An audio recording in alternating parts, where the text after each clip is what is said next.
Lord be with you. A reading from the Holy Gospel according to Mark.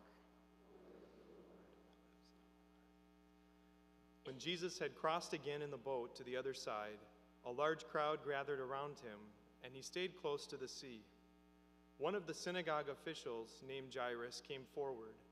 Seeing him, he fell at his feet and pleaded earnestly with him, saying, "My daughter is at the point of death. Please come lay your hand on her, that she may get well and live." He went off with him, and a large crowd followed him and pressed upon him.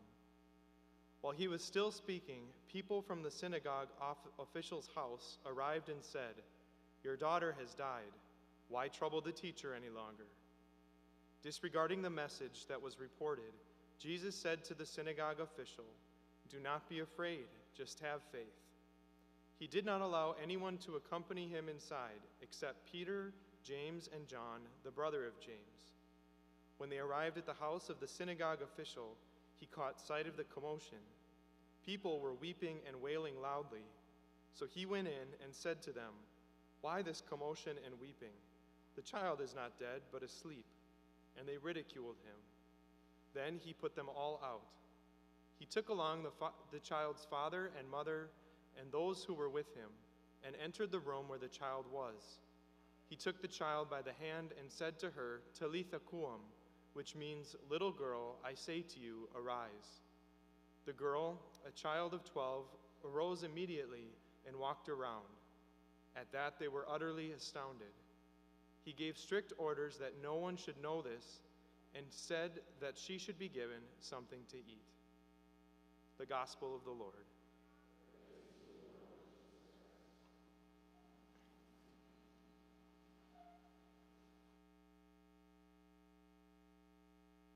Well, again, it's good to be with you.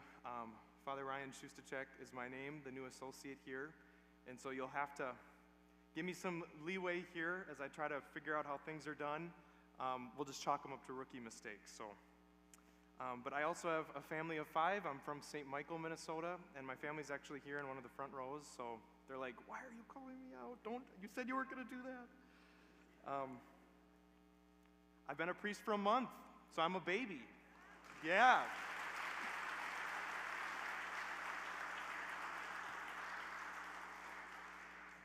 Older priests have told me, you're still a baby, but I will say emphatically, by far the best month of my life. And I mean that from the bottom of my heart. I love sports, I love the Vikings, and I'm excited to get to know each of you. Well, a question for you tonight in regards to our gospel.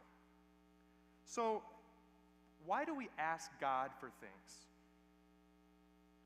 Why do we ask God? I'm sure you've heard it said before, God always answers your prayers. Have you heard that? Right. But if God already knows what we're going to say, and he already knows what we need, why do we need to ask him? That's a good question. But God doesn't actually always comply with our requests. I'm sure you've also had the experience of you ask for something and you're like, well, God always answers prayers, but it didn't happen. So for example, if I pray, I saw in Father Tony's car a blue slushie the other day. If I prayed, "Lord, I want a blue slushie to be waiting for me in the sacristy after Mass," and I just wait, God answers all prayers. I don't think there's going to be a blue slushie unless St. John Neumann does something different after Mass than I wasn't aware of. But what is that all about? Why does God want us to do that? Well, what I want to pose to us today there are 3 responses that we get to asking God for things. God will respond to our requests: yes, not yet, or I have something better. It's beautiful, actually. And so when we hear yes, oftentimes, I think we just tell ourselves, well, he's not going to listen to me anyways, so I'm not even going to ask. No. Father Ryan, that's not the right attitude. That is like a wide receiver that refuses to get open. The quarterback can throw the ball all he wants, but if that receiver's not open, it doesn't matter. You're never going to be able to catch the ball. The reason why we ask is so that we're actually in a posture to receive it. The reason why we open up our hearts is so that God can actually give it to us. It actually increases our desire for God to give us what he wants. And sometimes he does say yes. Like in the gospel tonight, my daughter is sick. My daughter is dying. Please come and help. And he said, yes, I will.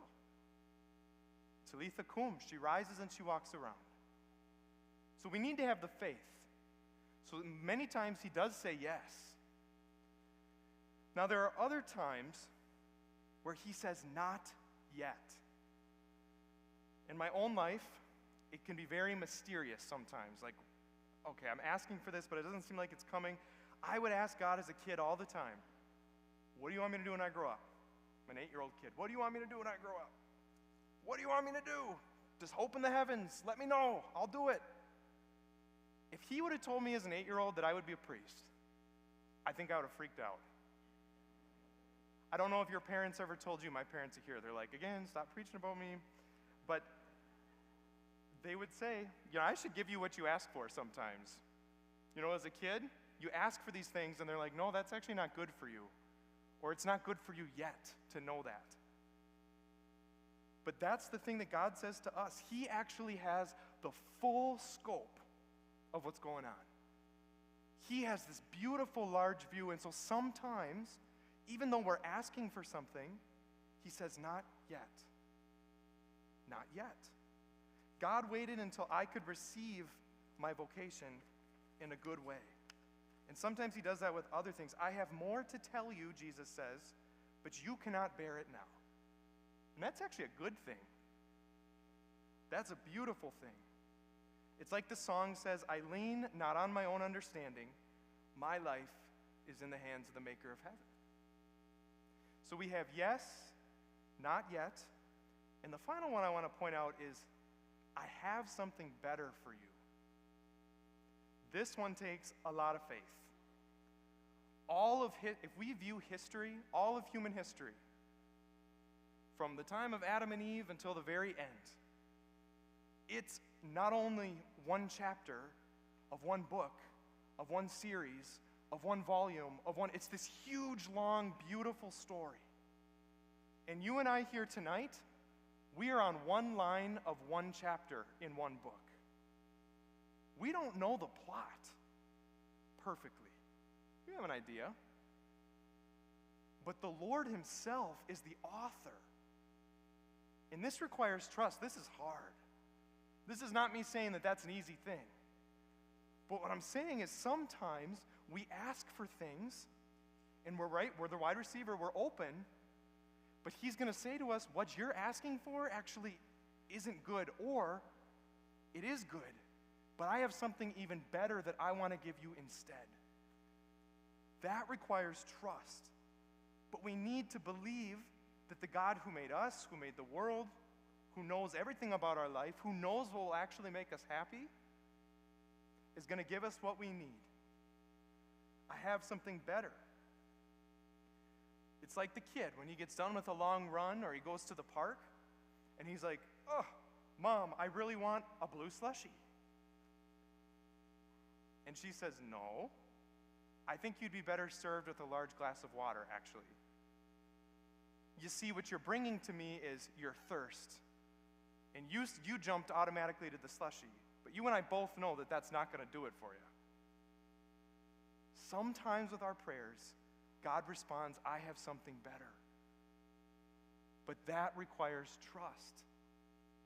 Because we can't see.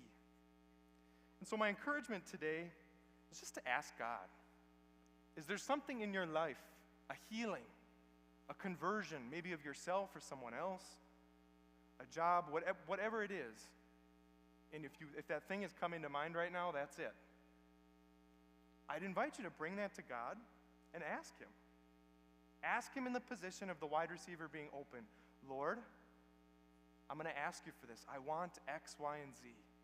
I ask that you'd give me that of your goodness. And Lord, I trust you. However you want to answer that prayer, I know that you will. Jesus, I trust you. Jesus, I trust you.